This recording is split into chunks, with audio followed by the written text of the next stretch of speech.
আব্বা খিদে পাইছে অনেক। মতিউর রহমান হাসলো।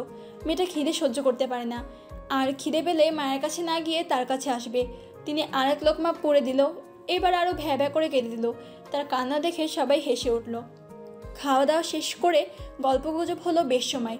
গল্পগুজবের বিষয় হলো সকলকে মৈত্রী ও শতকের বিয়ের বিষয়টি সকলকে জানানো। মতিউর রহমান বললেন সকলকে স্বাভাবিকভাবেই জানাবেন, কোরবানির ঈদের পর অনুষ্ঠান করবেন। তিনি জানেন গ্রামবাসীরা অনেক ঘুষুর ফুসুর করবে, নানান কথা বানাবে হয়তো, কিন্তু এখন কিছুর করার নেই। বলুক তারা, অনেকে নিয়ে মাথা ঘামানোর তাদের কাজ, অন্যকে নিয়ে মাথা ঘামানোই তাদের কাজ। তবে প্রতিবেশী কখনো কোনো টক্সিক হলেও অনেক সময় বিপদে তারাই এগিয়ে আসে। মৈত্রী বিদায় নিল, তবে এই বিদায়ে কোনো কান্নার আওয়াজ শুনতে পাওয়া গেল না। মতিউর রহমান কাজ জড়িয়ে মৈত্রীকে নিয়ে গেল মেয়ের নতুন সংসারে। হাসি মুখে মৈত্রীও বাবার পায়ে পা মিলিয়ে চলল, আর বেচারা শতক পিছনে পিছনে এলো। ভেবেছিল মৈত্রী কাঁদবে, হামা করে যেতে চাইবে না সহজে, তখন সে কোলে করে নিয়ে যাবে তার নববধূকে, কিন্তু সে আশায় গুড়িয়ে বালি। সে গোমরা মুখে রইল। সহস্র ভাইকে টিপ্পনি কেটে বলল, ভাই এটা একদম ঠিক করিসনি। আমার মতো নিরীহ ছেলের কাছ থেকে সব লুকিয়ে গেলি। দেখিস বছর না যেতেই তোদের মধ্যে থার্ড পার্সন আসবে। শতক ভ্রু নাড়ালো। সহস্র ভেঙচি কেটে দুই হাত মেলে ছোট বাচ্চা কোলে নেওয়ার মতো ভঙ্গি করে ওয়া ওয়া শব্দ করলো। শতক ভাইয়ের পিঠে কিল বসালো আস্তে। সহস্র পিঠ ডলতে ডলতে বলল, বউ জামাই দুইটাই হারামি, আমায় অবলা পেয়ে শুধু গায়ের জোর দেখাই। কালই হোস্টেলে চলে যাব। মতিউর রহমান পিছনে তাকিয়ে বলল, ছোট আব্বা কি হয়েছে? হবে কিভাবে, এখনো তো বিয়েই করাচ্ছ না আমার। সবার বিয়ে হলো, শুধু আমি সিঙ্গেল। মৈত্রী হেসে ফেললো, সাথে মতিউর রহমানও। কবিতা বলল, বিয়ে করে বউরে কি খাওয়াবে? সহস্র বলল, আমার ভাগেরটা ভাগ করে খাওয়াবো। শফিউর বলল, বাবা আগে বড় হ, তারপর বিয়ে কর। সহস্র বাবাকে দেখে চুপ করে রইল। সুলতানা আগে ঘরে গিয়ে মিষ্টি এনে সবাইকে মিষ্টি মুখ করিয়ে ঘরে তুলল। মতিউর রহমান মেয়েকে সোফায় বসিয়ে মাথায় চুমু খেয়ে বেরিয়ে গেল। তার চোখ ভিজে উঠেছে বারবার। মৈত্রীকে শতকের ঘরে নিয়ে যাওয়া হয়েছে। কোনো বাসা সাজানো হয়নি মানুষের সময়ের অভাবে। মৈত্রী ঘরটাতে চোখ বুলালো। এই ঘর তার চেনা, ছোটবেলা থেকে কত এসেছে এ ঘরে। রাত 11টা পেরিয়েছে, বেশ সময় হলো। শতক এতক্ষণ ড্রয়িং রুমে বসে টিভি দেখছিল। কিভাবে যাবে নিজের রুমে, বসে বসে ভাবছে। আশ্চর্য, কেউ তাকে ঘরে যেতে বলছে না কেন? আচ্ছা, সে কি নিজে নিজেই চলে যাবে? বাবা মা যদি নির্লজ্জ ভাবলে ভাবুক, সে আর বসে থাকতে পারছে না। ঘরে নতুন বউ রেখে এভাবে বসে টিভি দেখা যায় নাকি? মা বাবাও ঘুমোতে যাচ্ছে না কেন? এই সহস্র কবিতাকেও দেখা যাচ্ছে না। সে উঠবে এমন সময় সুলতানা বলল, তুই ঘরে যা, অনেক রাত হয়েছে। শতক মনে মনে ঢের খুশি হলো, কিন্তু প্রকাশ করলো না। স্বাভাবিকভাবে উঠে রুমের দিকে গেল। দেখলো তার রুমের দরজাটা বন্ধ। শতক কড়া নাড়ল। কথা দরজা খুলে বেরিয়ে আসে। শতককে দেখে হেসে বলল, তুমি শিক্ষিত মানুষ, ন্যায় নীতি অধিকার হক ভালোই জানো। এবার তোমাদের হকটা দিয়ে যাও তো ঝটপট, আর পার্বতী তোমার অপেক্ষায়। বলে হেসে উঠল। শতক আশেপাশে তাকিয়ে সহস্র ও কবিতাকে খুঁজে পেল না। কথা বুঝিয়ে বলল, সহস্র কবিতা তোমার ঘরে আছে, দিলেই বের হবে, এর আগে না। এখন দাও তো। বলেই হাত পাতল। সহস্র 4000 টাকা কথার হাতে দিয়ে বলল, 1000 তোমার, 1000 হাজারের, 1000 কবিতার ও 1000 জ্যোতির। পেয়েছো? এখন ওদের বের কর। কথা খুশি হলো। তারা ভাবেনি এত টাকা পাবে। তারা সর্বোচ্চ 2000 টাকা ভেবেছিল, কিন্তু এ তো ডাবল। সহস্র কবিতা বেরিয়ে এলো। সহস্র 4000 টাকা দেখে দাঁত বের করে হেসে বলল, বাহ, বিয়ে করে উন্নতি হয়েছে তোর ভাই, থ্যাংক ইউ। আর শোন, অল দ্য বেস্ট। দেখিস পেতনিটা যেন ঘাড় না মটকায়। বলে তার ভাগেরটা নিয়ে হাই তুলতে তুলতে চলে গেল। প্যাকিং করতে হবে কালই, হলে ফিরতে হবে যে তাকে। কবিতা ও কথা চলে যাচ্ছিল। শতক কথাকে ডেকে বলল, কথা কাটার দিকে পা বাড়াতে চাইছো, সাবধান, কাটা না ক্ষত বিক্ষত করে। কথা হাসলো। শতক ভাই, কাটা পেরিয়ে গোলাপ তো পেতে পারি, তাই না? যদি না পাও? আগে হার মেনে নেবে বলছো? শতক হেসে বলল, পড়াশোনায় মনোযোগী হও। কথা দাঁড়ালো না। শতক চিন্তিত ভঙ্গিতে রুমে ঢুকে দরজা বন্ধ করলো। তারপর সামনে তাকিয়ে তার চিন্তা নিমিষেই দূর হলো। চোখে মুখে ভিড় করলো একরাশ মুগ্ধতা। মৈত্রী দাঁড়িয়ে সামনে। সাদা কালো মিশেলের শাড়ি ফর্সা সরিয়ে ফুটে উঠেছে। চোখে মুখে নেই কোনো প্রসাধনীর ছোঁয়া। কালো কুচকুচে মোটা ভ্রু যুগল, ঘন কালো বড় চোখের পাপড়ি, কালো চোখের মণি, সরু নাকে ছোট্ট নাকফুল, গোলাপি ওষ্ঠধর। সব মিলে চোখ ফেরানো দেয়। আচ্ছা, বিয়ে হলে কি মেয়েদের সৌন্দর্য বাড়ে? মৈত্রীও তো সুন্দর হয়েছে, এর আগে তো এত সুন্দর ছিল না বোধহয়, কি জানি। শতক দন্ত পায়ে এগিয়ে এলো। মৈত্রী খুব কাছে গিয়ে মন ভরে দেখতে লাগলো। তারই শক্ত করে জড়িয়ে নিজের বাহুবন্ধনে আবদ্ধ করে নিল। মৈত্রী ছাড়ানোর চেষ্টা করলো, শতক ছাড়ল না, বরং বাঁধন শক্ত করে হালকা ঝুঁকে মৈত্রীর গালের সাথে গাল ঘষল। মৈত্রীর মুখ কুঁচকে এলো, গালটা জ্বলে গেছে বোধহয়। শতক গালে ঠোঁট ডুবিয়ে বেশ সময় নিয়ে চুমু খেলো। মৈত্রীর বক্ষস্থল কেঁপে উঠল, হাত পা কেমন ঝিমিয়ে যাচ্ছে, শক্তি ফুরিয়ে যাচ্ছে। মৈত্রী তবুও শতকের বুকে হাত ঠেকিয়ে সরানোর চেষ্টা করলো। শতক সরল না, গাল থেকে ঠোঁট সরিয়ে তাকিয়ে দেখলো মৈত্রীর মুখশ্রীর দিকে। কপালে চুমু খেলো, চোখের পাতায়, নাকের ডগায়, গালে, থুতনিতে, সারা মুখে জুড়ে, গলায়, ঘাড়ে, আর বিড়বিড় করে বলছে, ভালোবাসি মিঠু, খুব ভালোবাসি। মৈত্রী ছটফট করছে, মনে হচ্ছে কেউ তার শক্তি শুষে নিচ্ছে। শতককে হাত দিয়ে পুনরায় সরিয়ে দিতে নিলে শতক তার থুতনিতে কামড় বসিয়ে মৃদুভাবে, তারপর সেখানে চুমুতে ভরিয়ে তোলে। মৈত্রী শরীর ছেড়ে দেয় শতকের উপরে। শতক আগলে নেয় তার নববধূকে, পরম আবেশে নিজের শক্ত ওষ্ঠধর দ্বারা আঁকড়ে ধরে একজোড়া ওষ্ঠধর। মৈত্রী মনে হয় শখ ছিল, খামচে ধরল শতকের ঘাড়। শতক যেন হারিয়ে গেল স্বর্গীয় অনুভূতিতে। নিবিড়ভাবে জড়িয়ে তীব্র আশ্লেষে প্রিয়তমা নববধূর ঠোঁটের ভাঁজে অমৃত সুধা পানির মাঝে হারিয়ে গেল। মৈত্রী শক্তিহীন আশা হয়ে পড়ছে। শতকের এক হাত মৈত্রীর গালে ও কানে, অন্য হাত কোমর জড়িয়ে। কোমরে অবস্থানরত হাত নড়চড় করতে লাগলো। শতক ঠোঁট ছেড়ে দিল, দুজনেই হাঁপাচ্ছে। শতক পুনরায় ঠোঁটে চুম্বনে উদ্যত হলে মৈত্রী মাথা সরিয়ে নেয়। মৈত্রীর গালে লাগে চুমু। শতক ছোট ছোট চুমু দিতে দিতে গলায় নামে। মৈত্রী শতককে সরাতে চেষ্টা করে। শতক ভাই ছাড়ো। শতক ছাড়লো না, আরও গভীরভাবে চুমু খেতে শুরু করলো। মৈত্রীর রাগ হলো, কাল শতক ভাইয়ের পাগলামির জন্য কত কিছু হলো। সে মায়ের হাতে মার খেলো পর্যন্ত, তাও বিনা দোষে, আর এখন আগলা দরদ দেখাচ্ছে। না সরি, আর না সান্ত্বনা বাণী, আর সহ্য করা গেল না।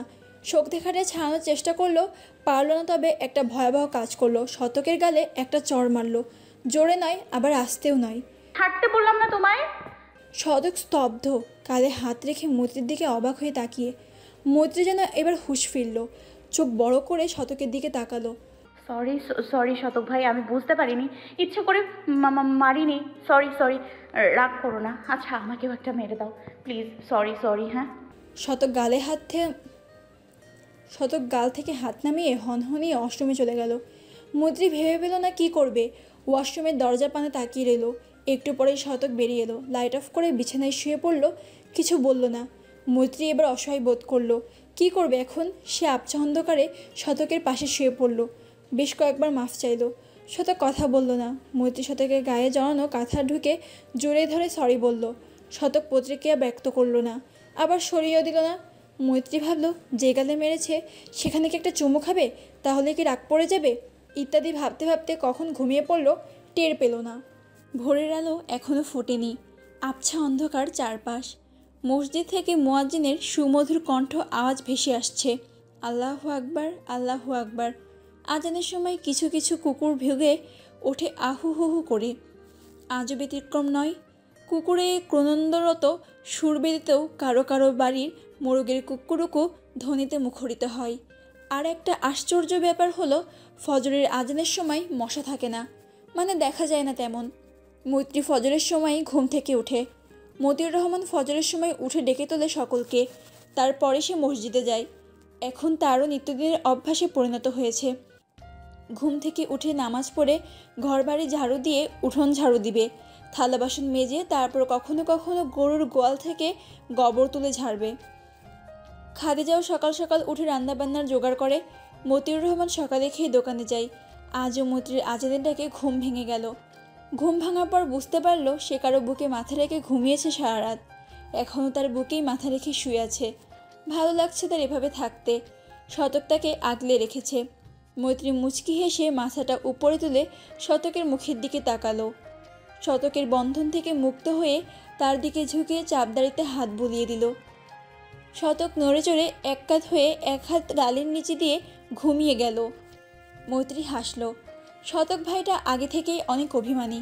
কেউ কিছু বললেই গাল ফুলিয়ে নেবে, কথা বলবে না। কারো কথায় কষ্ট পেলে বা বিরক্ত হলে রাগ করে চুপ করে থাকবে। ছোটবেলায় খুশবু ভাইয়ের সাথে ঝগড়া লাগলে খুশবু ভাই পিঠের উপর কয়েকটা দিত শতকের। শতক পাল্টা আঘাত করতো না, তবে রাগ করে কথা বলতো না। তাকে মানাতে হতো, রাগ ভাঙাতে হতো। শতক ঘুমোচ্ছে আচ্ছন্ন। মৈত্রী সেই সুযোগ নিয়ে গালে চুমু খেলো। সেখানেই থেমে থাকলো না, কপালে নাকের ডগায় চাপদারিযুক্ত থুতনিতে, তারপর ঠোঁটের দিকে তাকিয়ে ঢোক গিলল। বুড়ো আঙ্গুল দিয়ে সেখানে হালকা ছুঁয়ে দিয়ে ওয়াশরুমে চলে গেল। কিছুক্ষণ পর ফ্রেশ হয়ে অজু করে বের হলো। শতক তখনও ঘুমে। মৈত্রী ডাক দিল শতককে। শতক নড়েচড়ে উঠল, কিন্তু ঘুম ভাঙল না। মৈত্রী তার বাহু ধরে হালকা ধাক্কা দিল। শতক পিট করে চোখ খুলল। খুলেই মৈত্রীকে দেখতে পেল। মুগ্ধ হয়ে তাকিয়ে রইল কতক্ষণ। শাড়ির আঁচল মাথায় দিয়ে ঘোমটা টেনে রেখেছে মাথা পর্যন্ত। ঘুমানোর ফলে চোখ মুখ ফুলে আছে। কপলদাই এমনিতেই ফোলা, এখন আরও ফুলে আছে, যার দারুণ বড় আদরে লাগছে। আদরে আদরে ভরে তুলতে মন চাইছে। হঠাৎ রাতের কথা মনে পড়ায় মুখটা গম্ভীর বানিয়ে ফেলল। মৈত্রী হাসি মুখে বলল, মাস্টার মশাই, আজান কানে শুনিয়া তুমি কেমনে থাকো ঘুমাইয়া? শতক উঠে ওয়াশরুমে গেল। মৈত্রী আলমারি খুলে জায়নামাজ খুঁজে ফ্লোরে বিছিয়ে নামাজে বসল। শতক ওয়াশরুম থেকে বেরিয়ে টুপি পরে বেরিয়ে গেল নামাজের উদ্দেশ্যে। ঘুম না ছাড়ার কারণে প্রায় ফজরের নামাজ ছুটে যায় তার। তবে ভবিষ্যতে আর মনে হয় না ছুটে যাবে। ফজরে ডেকে দেওয়ার জন্য বউ আছে কি না? মৈত্রী নামাজ পড়ে জায়নামাজ গুছিয়ে রেখে দিল। এখন কি করবে? এই মাস্টারমশাইটাও তো এলো না। সে ঘরটা ঝাড়ু দিল। শাড়ি পরে কেমন যেন গরম লাগছে। শাড়িটা চেঞ্জ করতে পারলে ভালো লাগতো, কিন্তু চেঞ্জ করে কি পরবে? এই ঘরে তো তার কিছুই নেই। বিছানায় বসে ভাবতে লাগলো, এরপর কি করবে? বাইরে যাবে কি? পরে ভাবলো গিয়ে কি করবে, তার থেকে ভালো ঘুমানো যাক, একটু পরেই উঠে যাবে। শতক এলো একটু পর, দেখলো মৈত্রী ঘুমিয়ে আছে। সেও পাশে শুয়ে পড়ল। ভোরের আলো ফুটেছে, বেশ সময় হলো। কাজের মহিলাটি এসেছে, তার নাম রানু। সুলতানা ও রানু রান্না বান্না করছিল। শুধু রানুই করছিল, সুলতানা শুধু ডিম সিদ্ধ করলো। রানু আটা গুলে খামি বানিয়ে নিয়েছে। তারপর বাটি দিয়ে আলু ভুজিরি করছে, আলু ভাজবে। সুলতানা শতকের রুমের দিকে তাকিয়ে, মৈত্রী উঠছে না কেন? নিজের বাড়িতে তো ভোরেই উঠে কাজ শুরু করে দিত। মৈত্রী তখনই এলো। ঘুম ভাঙার বদলে আরও গাঢ় হচ্ছিল তার। বেলকনির পাশের বকুল গাছগুলোতে থাকা পাখির কিচিরমিচিরে ঘুম ভেঙে গেল। তারপর তড়িঘড়ি করে এলো, দেখলো রান্নাঘরে রানু খালা ও মেজাম্মা কাজ করছে। সে বলল, মেজম্মা, আমাকে দাও, আমি করছি। তোমার স্কুলে যেতে হবে তো, রেডি হয়ে নাও। সুলতানা মৈত্রীকে আপাদমস্তক দেখে বলল। গোসল করেনি? মৈত্রী মাথা নিচু করে ইশারা করে। সুলতানা বুঝতে পারে ব্যাপারটা, বলে, শাড়ি চেঞ্জ করতে পারতে, বেশ গরম পড়েছে। মেজম্মা, আমি কোনো জামা আনিনি তো, তুমি যাও, আমি রান্না করছি। সুলতানা বের হয়ে আসলো। তার রান্না বান্না করতে একটুও ভালো লাগে না। শুধু রান্না কেন, কোনো কাজই ভালো লাগে না। তার দাদি, মা, চাচাতো বোনেরা তাকে কামচোরা বলে খোঁচাতো। মৈত্রী দেখলো রানু আলোনা ছেলে ভুজুরি করছে। খালা, আলু ছিলে নিবা তো? আর এত মোটা করে কাটছো কেন? রানু দাঁত বের করে হেসে বলল, শতক আপার লগে তোমার বিয়া হইছে তাই না? আপা কইল, আর আমি এমনি কুটি তো রোজ। মৈত্রী দেখলো আটার গোলা করে রেখেছে। খালা, তুমি পিঠা বানাও, আমি আলু কাটতেছি। আর কি কি বানাবা? আর কি বানাবো? সবাই রুটি, আলু ভাজা, ডিম পোস্ট খায়, ও দুপুরের জন্য নেওয়া যায়, সাথে ডিম সিদ্ধ। আর বানানোর সময় কই সব দৌড়াবো স্কুলে। মৈত্রী আলো ছেলে কাটতে লাগলো। শতক ঘুম থেকে উঠলো 8:30টায়। মৈত্রীকে পেল না। স্কুলে প্রাইভেট থেকে 3 দিনের ছুটি নিয়েছে। কাল থেকে যেতে হবে। বাচ্চাদেরও পড়াতে হবে। সে ওয়াশরুমে গিয়ে ফ্রেশ হয়ে গোসল করে আর একটা লুঙ্গি ও হাফ হাতে গেঞ্জি পরে ড্রয়িং রুমে গিয়ে বসলো। রান্নাঘরে তাকিয়ে দেখলো মৈত্রী আঁচল কোমরে গুজে এক ধ্যানে রান্না করছে। আশেপাশে নজর নেই। একদম পাক্কা গিন্নি লাগছে। এই গরমে ঘেমে গেছে কপাল, নাক, গলা। জামদানি শাড়ি পরায় গরমটা আরও বেশি লাগছে বোধহয়। কবিতা এসে সোফায় বসে বলল, ব্রো, তোমারই বউ, কেউ নিয়ে যাচ্ছে না তো। এভাবে দেখতে থাকলে তো তোমারই নজর লাগবে বেচারির উপর। আর রাতভর দেখেছই তো। শতক চোখ গরম করলো। কবিতা হাসলো। সহস্র সোফায় বসে টিভি অন করলো। দেখবেই তো, বউ তো দেখারই জিনিস, কিন্তু তোরা তো জলে কেন? আমার জ্বলবে কেন? জ্বলছে তো তোর। সহস্র পাত্তা না দিয়ে বলল, ভাই মুড অফ কেন? বিয়ে করলে বউকে পেলে বাছুর করলে তবু sad face. Why man why? ড্রাকুলাটা আবার রক্ত চুষে খায়নি তো তোর রাতভর? সে সেই কথাটা গলা উঁচিয়ে বলল। মৈত্রী শুনতে পেল, বুঝতে পারল ড্রাকুলা তাকেই বলেছে। সে আলু ভাজি নেড়ে গ্যাসের পাওয়ার কমিয়ে খুন্তি হাতে এলো তাদের সামনে। আমি ড্রাকুলা নই, আর না তোমার ভাইয়ের রক্ত শুষে খেয়েছি। তবে আরেকবার উল্টোপাল্টা নামে বললে তোমার শরীরে আর রক্ত থাকবে না। ভাই, এ মহিলা এখানে কেন? এই তোর বাড়ি যা। মৈত্রী এবার খুন্তি সহস্রের দিকে দাগ করে বলল, মহিলাটা কে শুনি? তোমার বড় ভাইয়ের বউ আমি, সম্পর্কে বড় ভাবি। তুই করে বলছো কেন? সম্মান দিয়ে আপনি করে বলো। আর এটা আমার জামাইয়ের বাড়ি, বুঝলে? সহস্র শতক হা হয়ে গেল। সহস্র বলল, তোকে আপনি আজ্ঞা করতে হবে? যে না চেহারা নাম রাখছে আবার পেয়ারা, সে আসে ভুলে যাবই। তবে তুই হয়তো সিরিয়ালে কোর্টনি ননদের অত্যাচার দেখেছিস, কিন্তু সরাসরি জামাইয়ের ছোট ভাইয়ের কোর্ট কাচাল দেখবি শয়তানের রানী। শতক ভাই আমার ভাই, এসব কি বলছে? শতক তার কথা তোয়াক্কা করলো না, আর না তার দিকে তাকালো। চুপ করে টিভির ভলিউম বাড়িয়ে দিল। সহস্র হেসে উঠল জোরে। মৈত্রী বলল, যা রান্না করে ঘি চলতি, ঝাল লবণ এদিক সেদিক হলে বাপের বাড়ি পাঠিয়ে দেব। মৈত্রী কষ্ট পেল শতকের মুখ ফিরে নেওয়ায় আর সহস্রের কথাই। সে চুপচাপ চলে গেল রান্নাঘরে।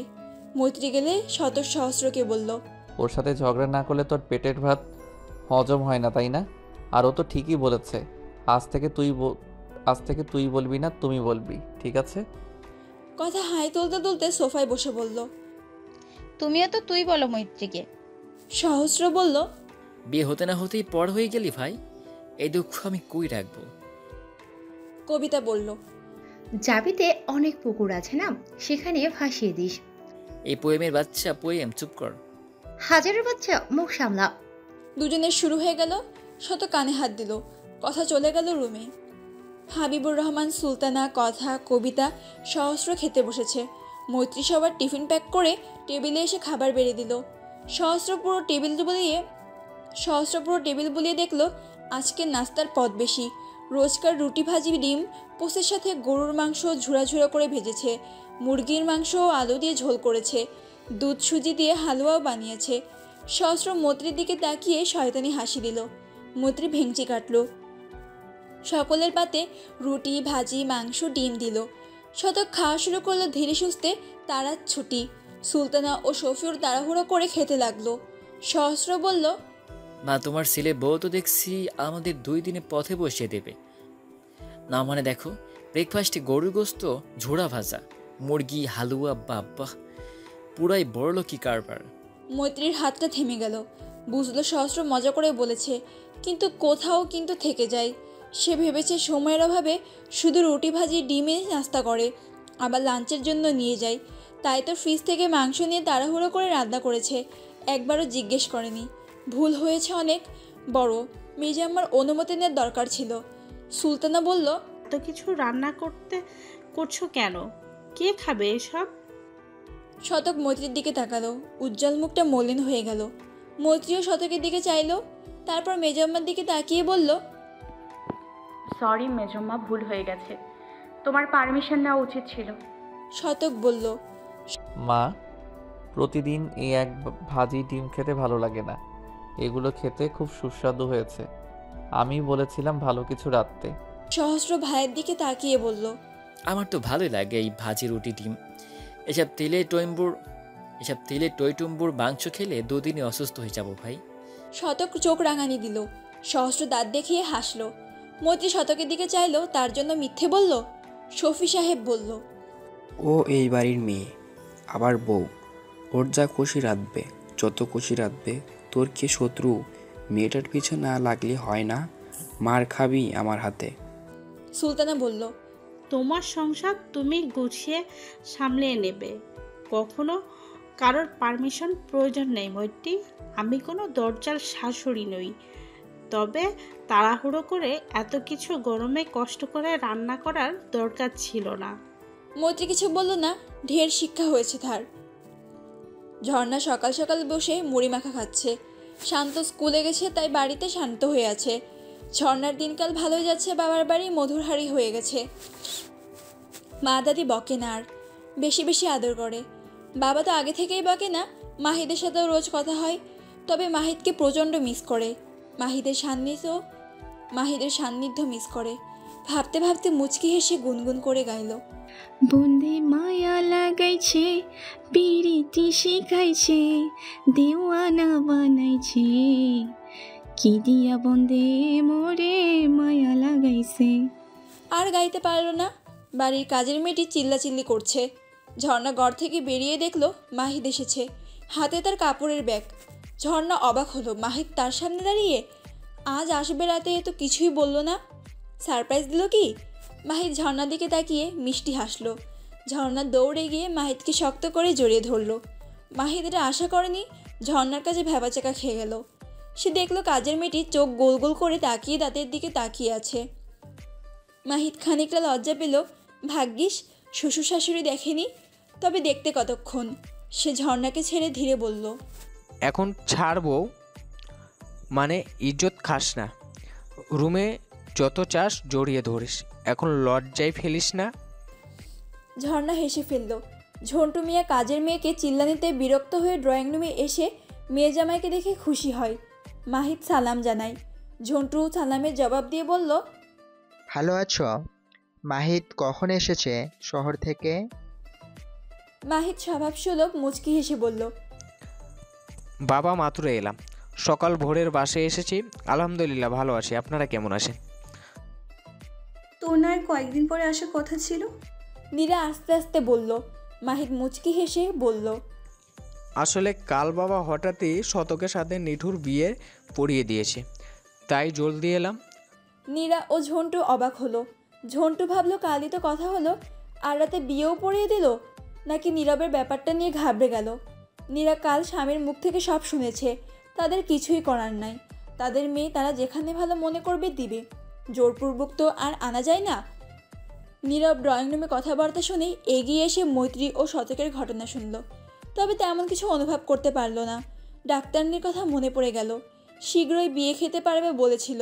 ঝর্ণা শুনে বাবা ভাইয়ের দিকে তাকালো, আবার কিছু বলে না বসে মাহিদকে। মাহিদ বলল, ঝর্ণাকে নিয়ে ও বাড়ি যাবো এক্ষুনি। ঝর্ণা যাও, ব্যাগ গুছিয়ে রেডি হয়ে এসো। নীরা ব্যস্ত হয়ে বলল, সে কেমন কথা, এখন যেতে দেব না, খাওয়া দাওয়া করি তবেই যাবি, আটকে রাখবো, তবে না খাইয়ে যেতে দেব না। মা ব্যস্ত হবেন না, আবার আসবো তো। এখন খাবো না প্লিজ, নাস্তা করেছি আমি।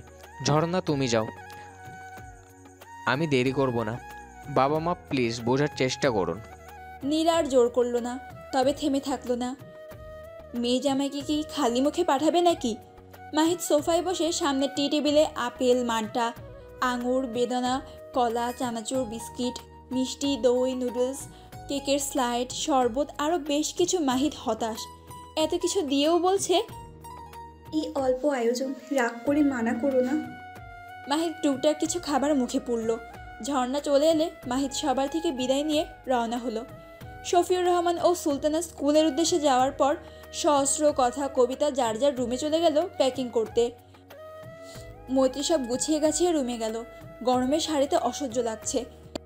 দেখলো শতক বেলকুনিতে বসে ইংলিশ নোবেল পড়ছে।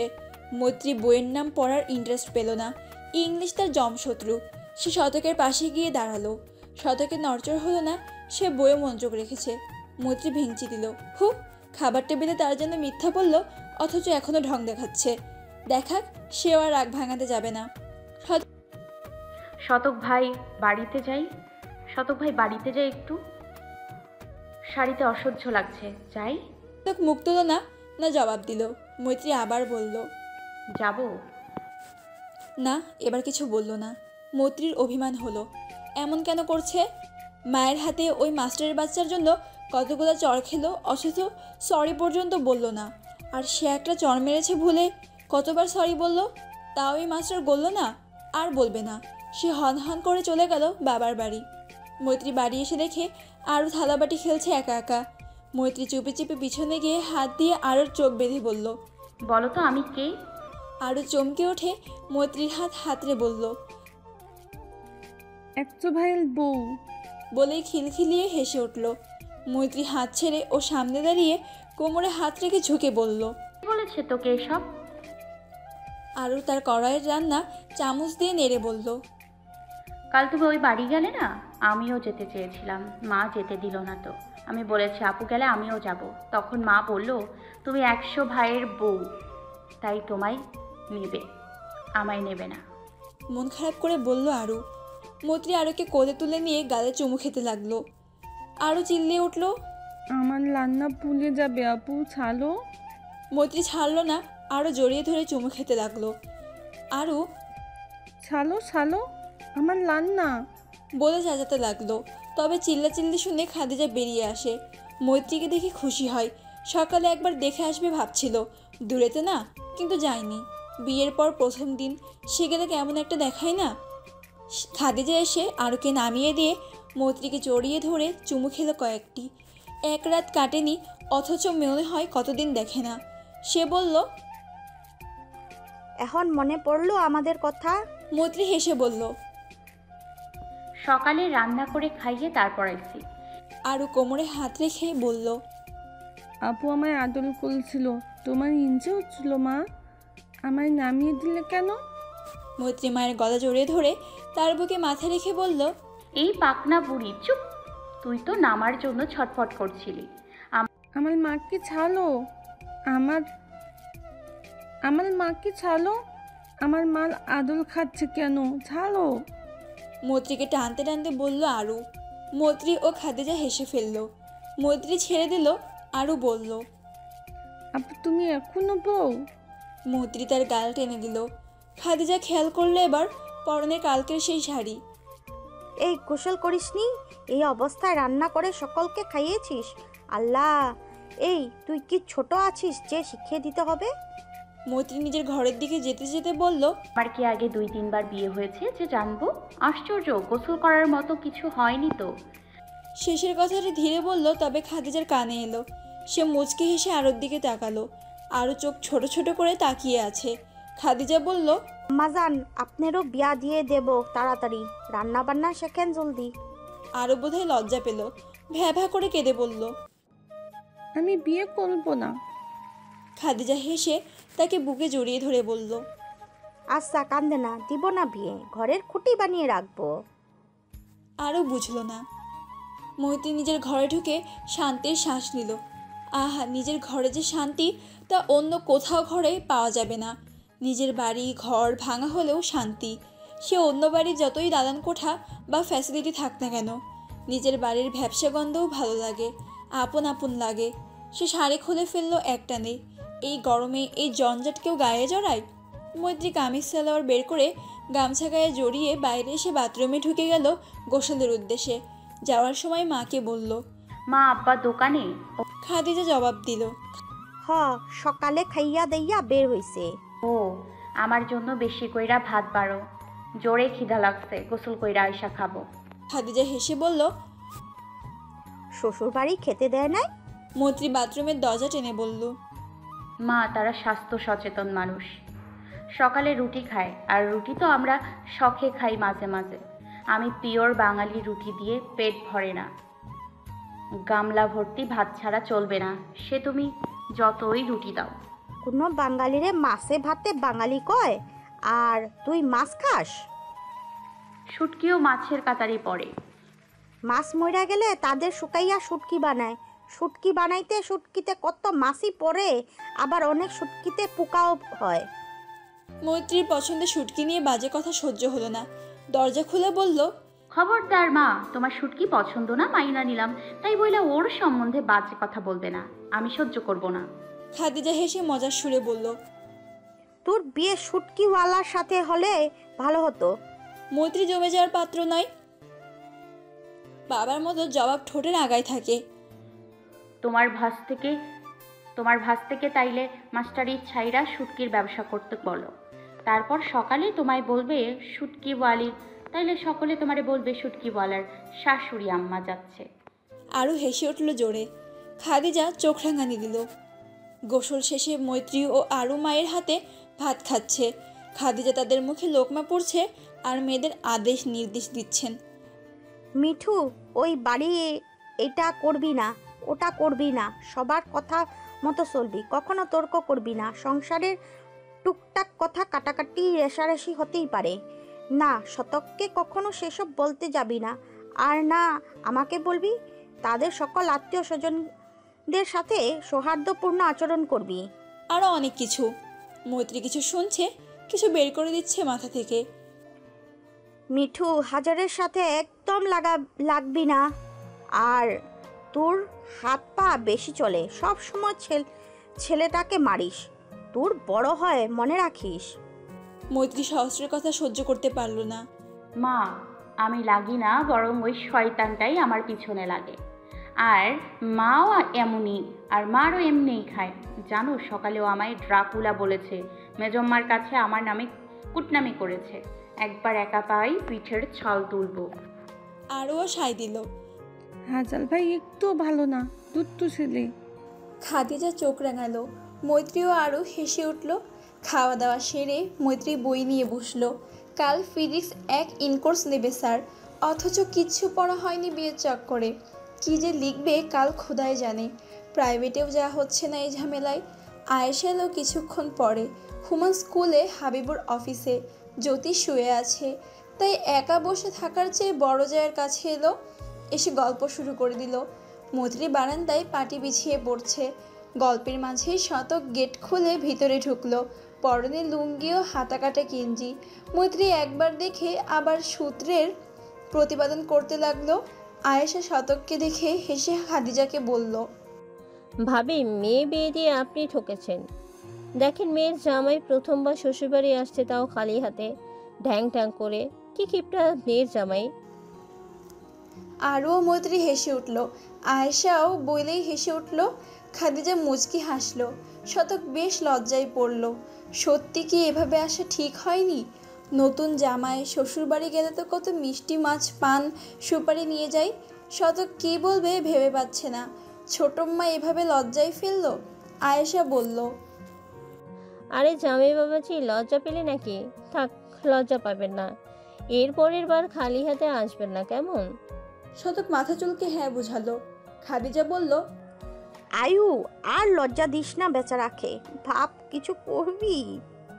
শতক হেসে আরুকে কোলে নিয়ে বলল, তোমার মেয়ে কখন এসেছে? এখনো যাওয়ার নাম নেই। আয়েশা আবার হেসে বলল, আমার মেয়েকে ছাড়া চলছে? শতক আবার লজ্জা পেল খানিকটা। এই ছোট আম্মাটা হাত ধুয়ে তার পেছনে পড়েছে। সহস্র আসলে ভালো হতো, জবাব দিয়ে মুখ বন্ধ করে দিত। খাদিজা মুচকি হেসে বলল, আয়ু থাম তো, অনেক হয়েছে। আর মিঠু, যা আব্বার সাথে দেখ কি দরকার। এক কাজ কর, বই খাতা নিয়ে যা। মৈত্রী বলল, মা, একটু পরে যাবনি।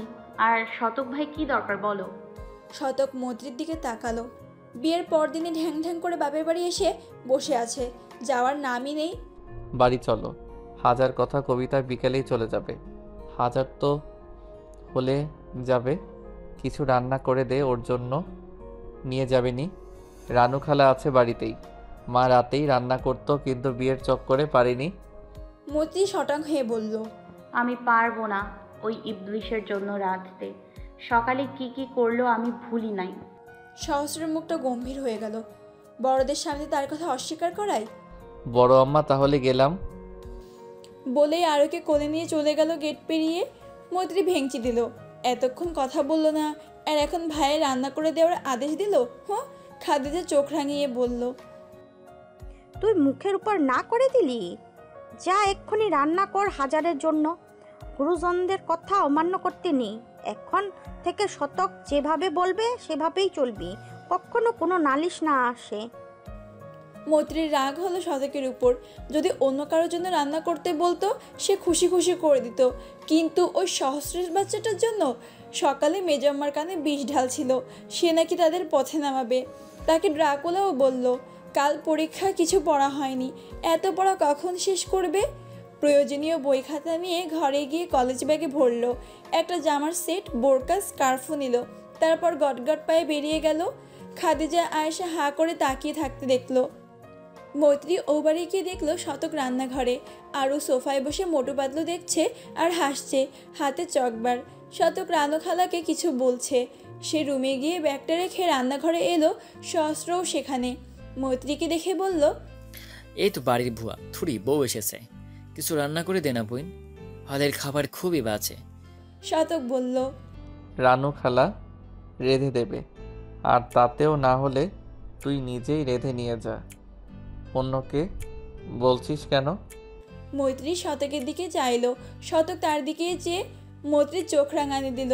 শতকের চোখ বড় বড় হয়ে গেল। বউ হয়ে এসেছে একদিনও হয়নি, আর তাকে চোখ রাঙানি দিচ্ছে, আবার ভেঙচিও কাটলো।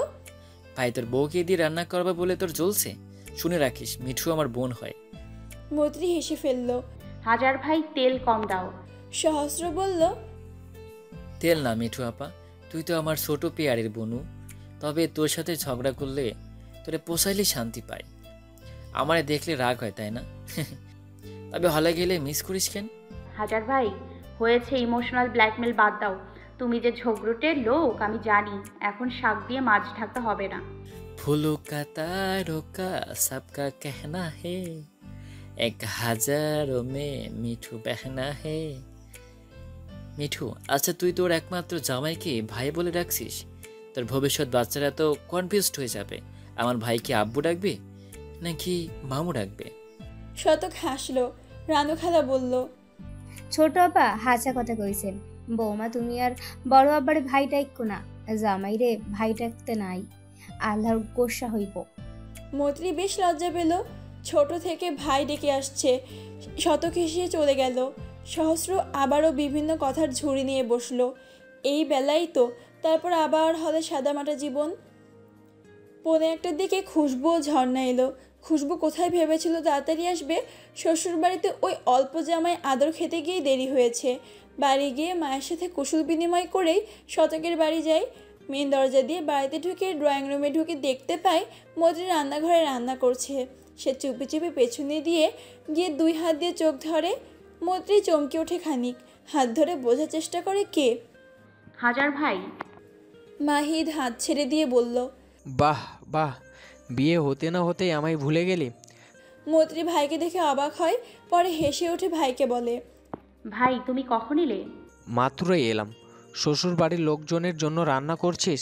হাজার ভাই বিকেলে চলে যাবে, তার জন্য। বাহ, দেওরের জন্য দরদ। কাল পর্যন্ত না তাকে দেখলেই সাপের মতো ফুসতিস। ভাই ভালো হবে না কিন্তু।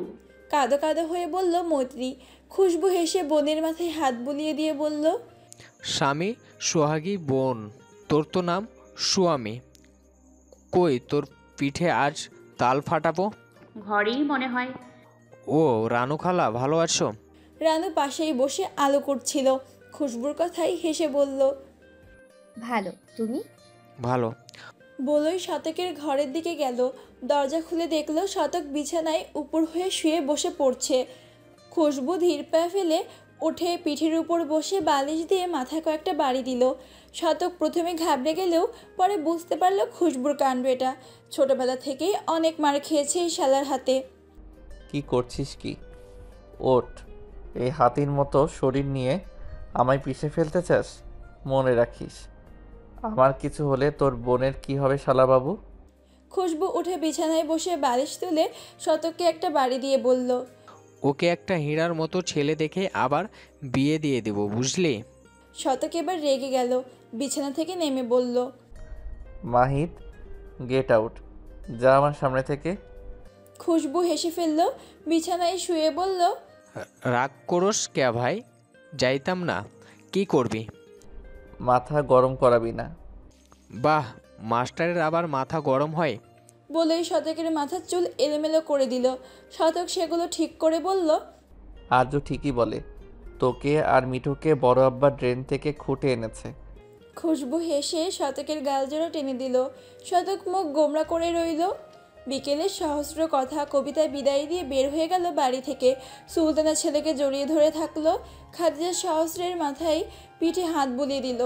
আয়শা চুল এলোমেলো করে দিল, আর মৈত্রী চুল টেনে ধরে বলল, ওখানে একদম বদমাইশি করবে না, ভালো ছেলে হয়ে থাকবে, আর ফোন দিও, ঝগড়া করব। সহস্র হেসে উঠল, কিছু বলল না। সকলের থেকে বিদায় নিয়ে রওনা দিল। শতক তাদের সাথে গেল বাসে তুলে দিয়ে আসবে। ওরা সবাই বাস স্ট্যান্ডে গেল সিএনজি করে। বাসার টিকিট কাটলো। আধা ঘন্টা পর বাস ছাড়বে। কথা উসখুস করছে, এক জায়গায় স্থির থাকছে না। সহস্র বলল। কথা আপু, বাইক মাসের মতো ছটপট করছো কেন? কবিতা বলল, হোয়াট ইজ বাই মাস? সহস্র খালি পানির বোতল দিয়ে ঢিল মারল তাকে। ইংরেজির বাচ্চা, চুপ কর। শতক তাদের ধমক দিল। কথা বলল, ভাইয়া বাস ছাড়তে অনেক দেরি, আমি একটা জায়গায় যাব, 20 মিনিট লাগবে প্লিজ। শতক শান্ত চোখে তাকায় কথার দিকে, কথা অনুনয় করে। কবিতা বলে, সিস কোথাও যাবে না? শতক বলল, যাও, তবে তাড়াতাড়ি আসবে। থ্যাঙ্কস বলে খুশি হয়ে রাস্তার পাশে রিকশায় চড়ে গেল। শতক সেদিকে তাকিয়ে দেখল মেয়েটা অজানা পথের পথিক, যে পথের ভবিষ্যৎ খুবই ক্ষীণ সম্ভবত। মামা মামি কখনোই মানবে না। রিকশা থামলো একটা জুয়েলার্সের সামনে। কথা নামলো। রিকশা চালক মামাকে বলল, আপনি এখানে দাঁড়ান, আমি এক্ষুনি আসবো। বলেই দোকানের ভিতরে গেল। দেখলো নীরব স্পিড খাচ্ছে, তাকে খেয়াল করেনি। কথা এই রোদের ভিতরে আসায় ভীষণ ক্লান্ত, তার উপর টেনশনে বুক দুরু দুরু করছে, গলা শুকিয়ে আসছে। সে নীরবের হাত থেকে স্পিডের বোতলটা কেড়ে নিয়ে ঢকঢকে সবটুকু খেয়ে ফেললো। নীরব অবাক হচ্ছে, সাথে নীরবের চাচা ও কর্মচারী ছেলেটাও। কথা খাওয়ার পর সামনে তাকিয়ে দেখলো সবাই তার দিকেই তাকিয়ে। সে একটু ঘাবড়ে গেল। ভালো আছেন আঙ্কেল? আসলে খুব পিপাসা লেগেছিল। আচ্ছা সেসব বাদ দিন, একটু পরেই আমার বাস, নুপুরটা দিন তো। নীরব দে তো।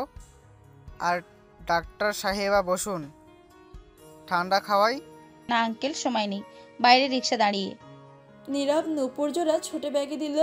কথা নীরবের দিকে তাকিয়ে শান্তভাবে ব্যাগ হাতে নিল। নীরব বলল, 800 টাকা হয়েছে। কথা ব্যাগ থেকে টাকা বের করতে নিল। নীরবের চাচা নীরবকে চোখ রাঙিয়ে কথাকে বলল, আত্মীয় স্বজনদের থেকে কিসের টাকা দিতে হবে না। না আঙ্কেল, তা বললে হয় নাকি? তাহলে তো ব্যবসা লাটে উঠবে। বলেই 1000 টাকা বের করে নীরবের হাতে দিল। নীরবের চাচার দিকে চাইল।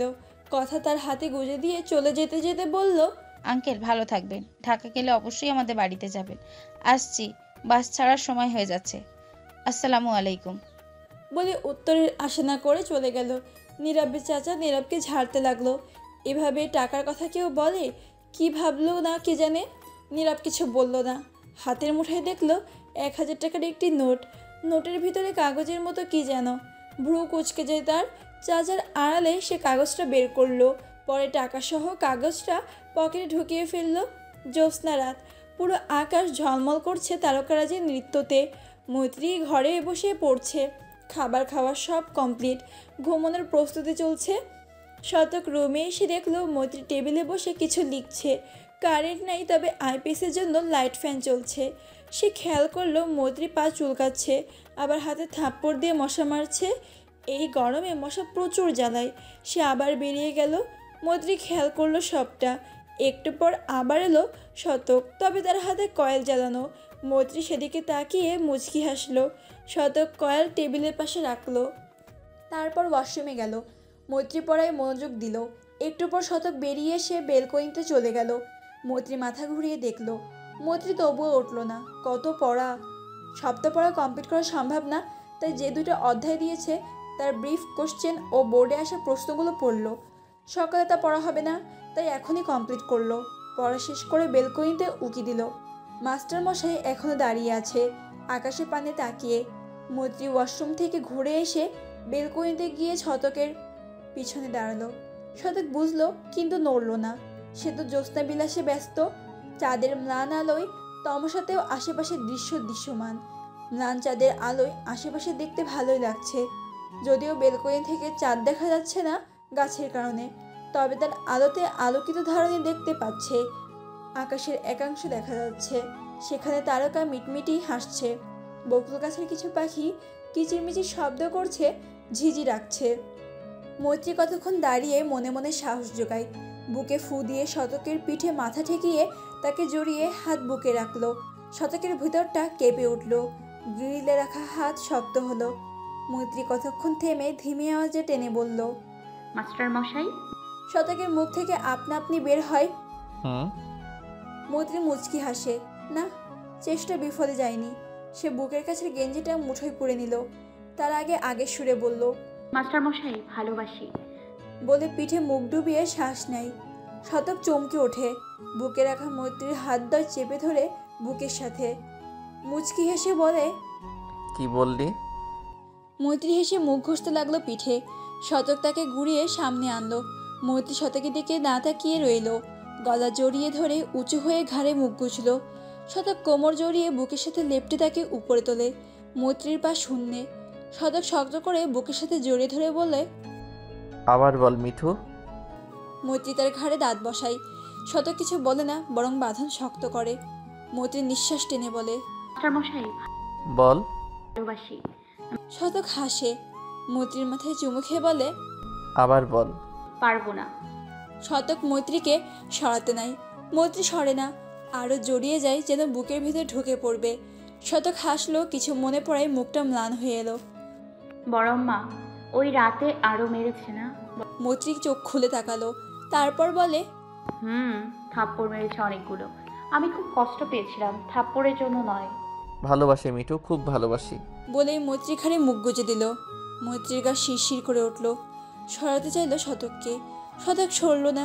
মৈত্রী খানেক বাদে অনুভব করলো ঘাড়ে ঠান্ডা জাতীয় কিছু। সে অবাক হয়ে বলল, শতক ভাই। শতক মুখ তুলল না। মৈত্রী আবার ডাকলো, শুনল না। মৈত্রী বলল, মাস্টার মশাই। এবার কাজ হলো। শতক মৈত্রীর মুখ তুলল, মৈত্রীও তুলল। দুজনের দিকে তাকিয়ে শতক বলল, সব আমার জন্য হয়েছে। আমি যদি জিদ না করতাম তাহলে অমন পরিস্থিতিতে পড়তে হতো না। আমার জীবনে সবচেয়ে বাজে রাত ছিল ওটা। এক ফোঁটাও ঘুমাতে পারিনি। মনে হচ্ছিল মিঠু ভালোবাসি। মৈত্রী হেসে ফেলল। কপল দ্বারা কপল বেয়ে গড়িয়ে পড়া শ্রুকণা মুছে দিল। বাচ্চাদের মতো কাঁদছো কেন? শতক মুচকি হেসে মৈত্রীর ললাটে চুমু খেলো। কপালে ছোট ছোট চুমু খেয়ে বলল, নাইবা ডাকলাম পুষ্পতকে, না শুধালাম জ্যোৎস্নার আলো। নাইবা ডাকলাম ঝিনুক মালা, না দিলাম কোনো উপমা। তুই যে আমার, শুধুই তুই, তুই আমাতেই পরিপূর্ণ। তোকে ছাড়া আমি এই পথের পথিক, শুধুই শূন্য। মৈত্রী পুনরায় শতকের ঘাড়ে মুখ গুজে দিয়ে শ্বাস টানল। এক পুরুষালী মিষ্টি গন্ধ নাকে আসে পুনরায়। ভালো লাগে এই ঘ্রাণ, কেমন যেন নেশালো, মাথা ঘুরে দেওয়ার মতো।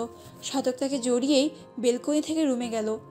চলুন মহারানী, অনেক হয়েছে জ্যোৎস্না বিলাস, এখন ঘুমাবেন, কাল এক্সাম আছে তো। বলেই বিছানায় বসিয়ে দিল।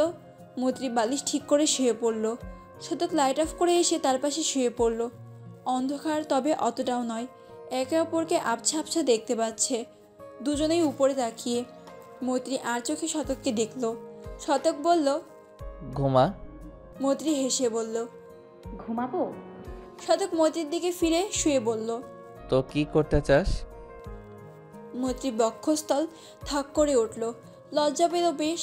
শতকের দিকে পিঠ করে শুয়ে পড়ল। শতক পায়ের কাছে কাঁথা টেনে পা ঢেকে নিল। মৈত্রীকে এপাশ করে মৈত্রীর দুই পাশে হাত রেখে তার দিকে ঝুঁকে পড়ল। মৈত্রী চোখ বড় বড় করল। শতক মৈত্রীর উপর অর্ধেক ভর ছেড়ে দিয়ে কাঁধ থেকে ওড়না সরাতে চাইল। মৈত্রী চোখ বেরিয়ে যাওয়ার উপক্রম, ওড়না হাত দিয়ে চেপে ধরল। শতক হেসে নাকের ডগায় আলতো কামড় দিয়ে বলল, এই গরমে ওড়না গলায় দিয়ে ঘুমাবি? তাছাড়াও যদি গলায় ভেজে যায়। মৈত্রী হাত আলগা হলো। শতক ওড়না সরিয়ে পাশে রাখলো। মৈত্রী লজ্জায় পাশে তাকিয়ে চোখ লুকায়। শতক হেসে গলায় জমা বিন্দু বিন্দু ঘাম হাত দিয়ে মুছল। মৈত্রী কেঁপে উঠল। বিছানা চাদর শক্ত করে মুঠে পড়ল। শতক ক্লেভিকল নামক অস্থির চারপাশে আঙ্গুল বুলালো। তারপর ঘাড়ের নিচে হাত দিয়ে মৈত্রীর মাথার খোপা খুলে দিল। মুখ নামিয়ে কানের লতিতে কামড়ে চুমু খেলো। ঘাড়ে, গলায়, গলার একটু নিচ দিয়ে ঠোঁট বুলালো।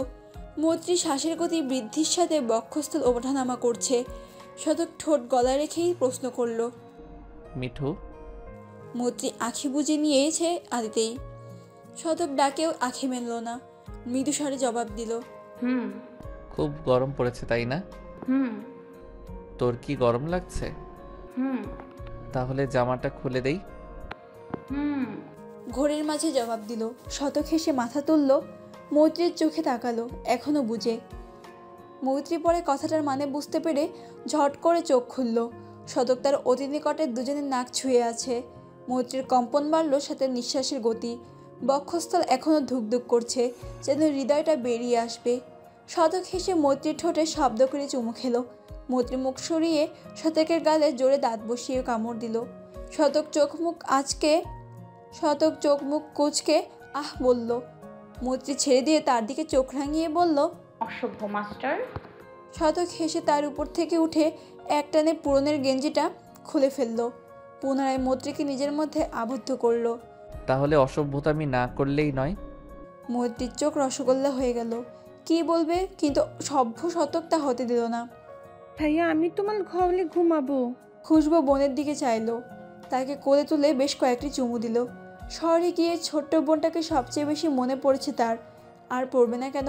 প্রতিদিন 2-3 বার ফোন করে বলে, ভাইয়া তাড়াতাড়ি চলে আসো, তোমার জন্যে আমার প্রণাম পুলছে। ভাইয়া ওরা আমায় ভালোবাসে না, শুধু বাবা আদল করে। তুমি জলদি চলে আসো। কখনো কখনো তো কেঁদে ফেলে। বোনটা তার নেওয়া, ভাই থাকলে তার কিছু লাগে না, মাকেও না, তবে বাবার কথা বলবে। আচ্ছা, আমার পিচ্চি বোনও আমার কাছেই থাকবে। খাদিজা বেগম ছেলেকে বলল, না আরু আয়, আমার সাথে ঘুমাবি। আরু ভাইয়ের গলা জড়িয়ে ধরে, মানে যাবে না। খুশবু বলল, মা থাক না আমার সাথে। না আরু চল, আমি তোর আব্বা আর তুই একসাথে থাকবো, গল্প বলবো নি। আরু খুশি হলো। সত্যি? তাহলে পান্তা ফুলের গল্প বলিও। আচ্ছা ঠিক আছে। হেসে আরুকে কোলে নিয়ে ঘরে গেল। ছেলে এখন একা নয়, বউ সাথে আছে, তার উপর নতুন বিয়ে। আর আরুটা এখনও অতটাও বুঝে নয়। মতিউর কখন তার কপালে চুমু খেলে চিল্লিয়ে বলবে, আব্বা মাকে আদল করছো কেন? শুধু আমায় আদল করবে, ঠিক আছে? মাহিদ ঘরে ঢুকে দরজা বন্ধ করে দেখলো ঝর্ণা শুয়ে পড়েছে। বাহ বাহ বাব্বা, এত তাড়াতাড়ি ঘুম এলো? আধা ঘন্টাও তো হয়নি বোকারানি ঘরে এসেছে। তার তো এখন দুঃখ হচ্ছে, কতদিন হলো বউকে আদর করে না। কতদিন বিরহের পর ভেবেছে আজ সন্ধিক্ষণ, অথচ বোকাটা সন্ধি চুক্তি মান্য করে ঘুমিয়ে পড়েছে। সে লাইট অফ করে গেঞ্জিটা খুলে আলনায় রেখে বইয়ের পাশে শুয়ে পড়ল। বিড়বিড়িয়ে বলল, আহ, শালা জীবনটাই বেদনার। চোখের উপর এক হাত রেখে স্টান হয়ে শুয়ে পড়ল। একটু পর অনুভব করলো বিড়াল ছানার মতো কেউ এসে বুকে মাথা রেখে জড়িয়ে ধরে শুয়ে আছে ঘাপটি মেরে। খুশবু হাসলো। বোকারানি ঘুমায়নি তাহলে, তার জন্য অপেক্ষা করছিল। সে হাত নামিয়ে জড়িয়ে ধরে বলল, কি চান? ঝর্ণা মাহিদের লোমশ বুকে নাক ঠোঁট ঘষল। কয়েকটা দিন অনেক মিস করেছে স্থানটি। আহা, স্বামীর বুক স্ত্রীর জন্য সবচেয়ে নিরাপদ ও ভালোবাসার ভরসার স্থান। মাহিদ হেসে বলল, বোকাটার আদর? ঝর্ণা মুচকি হাসলো। এই লোক বোকা, বোকারানি বলেই ডাকে, মায়ের সামনেও ডাকবে। খাদিজা বকে ছেলেকে, তবুও মাহিদ বোকা বোকা বলে কানের পোকা বের করে দিল। ঝর্ণা মাহিদের থুতনিতে চুমু খেয়ে পুনরায় বুকে ঘাপটি মারল। মাহিদ এসে গভীরভাবে জড়িয়ে ভালোবাসা সিক্ত করে তার বোকারানিকে। ফজরের আজান দিয়েছে একটু আগে। মৈত্রীর ঘুম ভেঙেছে যার সাথে সাথে, কিন্তু উঠতে পারছে না। মাস্টারমশাই তার ঘাড়ে মুখ গুজে তাকে জড়িয়ে ধরে মৃদু নাক ডেকে ঘুমাচ্ছে। মৈত্রী ছাড়ানোর চেষ্টা করছে, পারেনি, বরং আরও আষ্টে পৃষ্ঠে জড়িয়ে ধরেছে। মৈত্রীর নিঃশ্বাস নিতে কষ্ট হচ্ছে অল্প। আরে বাবা, এত জোরে কেউ ধরে? মনে হচ্ছে সে বউ না, কোনো চোর পালিয়ে না যায়, তাই শক্ত করে বেঁধে রেখেছে। একই তো গরম, তার উপর শতকের উষ্ণ নিঃশ্বাস গলায় পড়ছে। যদিও ফ্যান ঘুরছে তাতে কিচ্ছু হচ্ছে না। সে শতককে ডাকলো, কিন্তু শতক গভীর ঘুমে সাড়া পাওয়া যাচ্ছে না। গভীর ঘুম হবে না এবার কেন? সারা রাত ঘুমালে তো? ভোর রাতেই ঘুমিয়েছে। রাতের কথা মনে পড়তেই বক্ষস্থল কেঁপে উঠল। লজ্জা যেন পুনরায় ভিড় করলো তনু মনে। সে ভদ্র, শান্তশিষ্ট, নরম, সভ্য শতক ভাইকে জানত, কিন্তু গত রাতে এক নতুন শতকের সাথে পরিচয় হয়েছে। সে পুরো উম্মাদের ভরা, একদম বেপরোয়া, সভ্যের লেশমাত্র দেখেনি, একদম নির্লজ্জ, অসভ্য। সে বিড়বিড় করে বকা দিল, না, আর এভাবে থাকা যায় না। মাস্টারটা কি হালকা পাতলা দেখা গেলে কি হবে? মনে হচ্ছে সে চ্যাপ্টা হয়ে গেছে মাটিতে। মৈত্রী বলল, শতক ভাই, মাস্টার মশাই, মাস্টার, এই মাস্টারের বাচ্চা, ওঠ। পিঠে হালকা ধাক্কা দিয়ে শেষের কথাটা কানের কাছে গিয়ে খুব জোরেই বলল। শতক ঘুমটা ভেঙে গেল, আর ঘাড়ে মুখ ঘষে মাথা ঠাই মৈত্রীকে বলল, কি বললি? মৈত্রী ভ্রুকুচকে ব্যথা সহ্য করে নেয়। এরকম আড়মোড়া ভেঙে ওঠায় শরীরের ব্যথা মনে হয় জেগে গেল। শতক তার দিকে তাকিয়ে সদ্য ঘুম থেকে ওঠায় গম্ভীর কণ্ঠস্বর কম্পনমান ও ভয়ঙ্কর শোনা যাচ্ছে। আর ঘুম ঝরানোর চোখ ছোট ছোট হয়ে আছে, এখনো ছাড়েনি ঘুম। কিছু বলি নাই, উঠবো আমি। শতকের কপালে ভাঁজ পড়ল। মৈত্রী বিরক্ত হলো। সরো তো, নামাজের সময় পেরিয়ে যাবে তো। রাতে আবছন্ধকার থাকলেও এখন ভোরের আলো ফুটবে ফুটবে ভাব সব স্পষ্ট দেখা যাচ্ছে। মৈত্রী শতকের নজর দেখে নিজের দিকে তাকালো। পরনে জামাটা নেই, শতক যেভাবে আষ্টে পিঠে জড়িয়ে ধরে রেখেছিল এতক্ষণ সেই খালি নেই। তার চোখ রসগোল্লার ন্যায় হলো। মৈত্রী গলা জড়িয়ে শতকের ঘাড়ে মুখ গুজে কানে কানে বলল, অসভ্য মাস্টার। শতক হেসে তার বুকের সাথে লেপটে নিল। তোরই তো। মৈত্রী শতকের ঘাড়ে দাঁত বসিয়ে বলল, উফ, কামড়ে কামড়ে একেবারে শেষ করে দিলি। তুমি তো সাধু। শতক মৈত্রীর কানে কানে কিছু বলল। মৈত্রী লাজুক হাসলো। উঠবো আমি, নামাজের ওয়াক্ত পার হবে। শতক গলায় চুমু খেতে খেতে বলল, আজ থাক না। মৈত্রী আবার কামড় দিল। শতক তাকে বালিশে শুয়ে দিয়ে চোখ রাঙানি দিল। মৈত্রী হেসে বলল, শয়তান তাড়ালাম তো। গতকাল তার মুখে মুখ গুজে বলল, তাই না? উঠবো আমি। যা। তুমি নিয়ে যাও, আমি কিভাবে? শতক পাশ থেকে ওড়না নিয়ে মৈত্রীর গায়ে জড়িয়ে দেখলো, কপালে চুমু খেলো। ভালোবাসি। মৈত্রী হেসে ওয়াশরুমে গেল। শতক বালিশে মুখ গুজে শুয়ে রইল। নীরব ঘুমিয়ে আছে। বেলা 8টা কি 8:30। ঘুমের ঘরে স্বপ্ন দেখলো একটা মেয়েটাকে কিছু বলছে, কিন্তু মেয়েটা স্পষ্ট না, আবছা আবছা কিন্তু দেখা যাচ্ছে। নীরব মনোযোগ দিয়ে শোনার চেষ্টা করলো, বুঝতে পারলো না, আবার চেষ্টা করলো, তখন শুনতে পেল, কাগজটা পড়েছেন? ধরফরিয়ে উঠলো। কতক্ষণ বিছানার পাশে বসে মাথা ঠান্ডা করলো।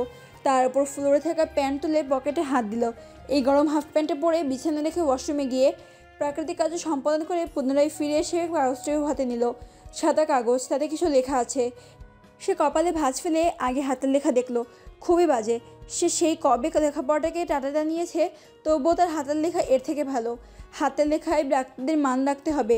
নীরব শুরু করলো, মিস্টার নীরব, প্রিয় সম্বোধন করলাম না, হয়তো সেটা লেখার অধিকার আমার নেই।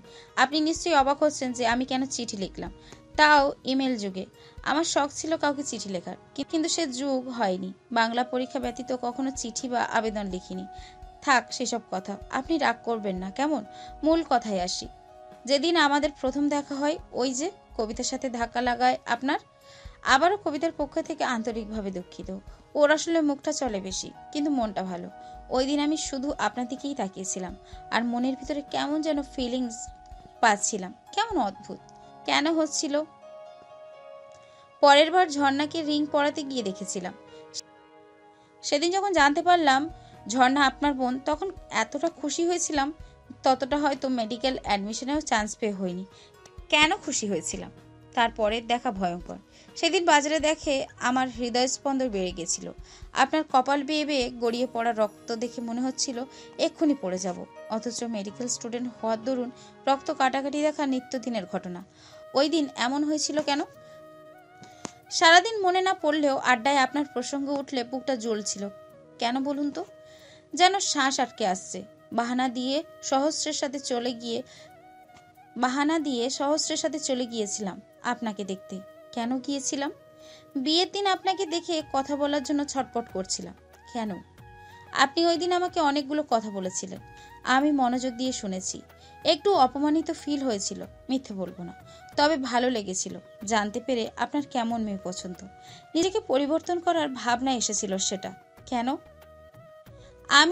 আমি কিভাবে পরিবর্তন হব? তবে যেটুকু পরিবর্তন করা ঠিক মনে হয়েছে করেছি, এর থেকে বেশি আমি পারবো না। সেই দিন দোকানে গিয়েছিলাম ছেঁড়া নুপুরটা জোড়া দিতে। আপনাকেও কিছু কথা শুনিয়েছিল, রাগ করেছেন। আমি কিন্তু তার জন্য সরি বলবো না। কেউ আমাকে কিছু দিলে তার দ্বিগুণ ফিরিয়ে দিই, তবে কেউটা আপনি ছিলেন বলে কিঞ্চিত কম দিয়েছি। আমি কোনো টিনেজ না, যথেষ্ট প্রাপ্তবয়স্ক। এসব কিছুকে আবেগ টাবেগ বলে তাচ্ছিল্য করবে না। আমার ফার্স্ট টাইম অ্যাডমিশনের সময় আমি কোথাও চান্স পাইনি। আবু প্রাইভেটে ভর্তি করাতে চেয়েছিল, আমি হইনি। সেকেন্ড টাইমে যে দেশে চেপেছিল, আল্লাহ তাআলা দয়ায় সেদিন মেডিকেলে সিট পাই। আমি শান্তশিষ্ট, তবে প্রচন্ড জেদি। শুনুন, ঘুরিয়ে পেঁচিয়ে বলতে পারবো না। আমি কথা সজ্ঞান স্পষ্টভাবে বলছি, আমি আপনাকে ভালোবাসি, আমার আপনাকে চাই। আপনাকে না পেলে হয়তো জীবন থেমে যাবে না, তবে পয়েন্ট টু বি নোটিসড, আমার জীবনে হয়তো আপনি নামক ভালোবাসা আসবে, নয়তো এক কথা একাই জীবন পার করব ইনশাআল্লাহ। আমাকে হালকাভাবে নেবেন না। কখনো যদি বুঝতে পারি আপনাকে ছাড়া বাঁচতে পারবো না, তবে মনে রাখবেন আপনাকে তুলে নিয়ে আসব। আমার একদল ফ্রেন্ড আছে, আপনার থেকেও বড় মাপের গুন্ডা, বুঝলেন? বিদ্রুপ এক। আমি জানি আমার বাংলা হাতের লেখা বাজে, তবুও খবরদার হাসবেন না।